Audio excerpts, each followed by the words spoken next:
Après avoir connu une hausse de plus 3,9% en 2019, l'activité économique du Gabon devrait baisser de 0,2% en 2020. Ce repli serait consécutif aux effets conjoints des chocs extérieurs et intérieurs. En effet, la Chine, premier partenaire économique du Gabon depuis 6 ans avec 46,8% du commerce extérieur en 2019, et premier acheteur du bois gabonais avec 37,2% en 2019 et du manganèse plus 72,2% en 2019, connaîtra un ralentissement important de son activité économique pour plus 0,9% contre 5,8% initialement prévu.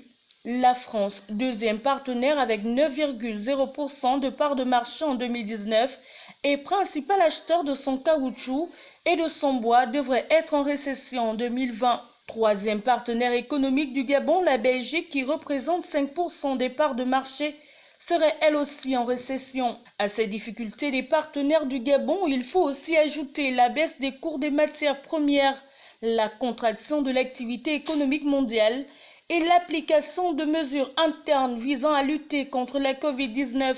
Cette conjonction des facteurs prédit déjà une économie en difficulté cette année. Ce déséquilibre des finances publiques en 2020 proviendrait de la chute de 33% des recettes totales par rapport aux objectifs initiaux de la loi de finances. La chute des recettes serait de moins 45,8% dans le secteur pétrolier et de moins 26% dans le secteur hors pétrole. En termes nominal, le Gabon verrait ses recettes chuter d'environ 700 milliards de francs CFA en dépit de la poursuite des efforts d'ajustement.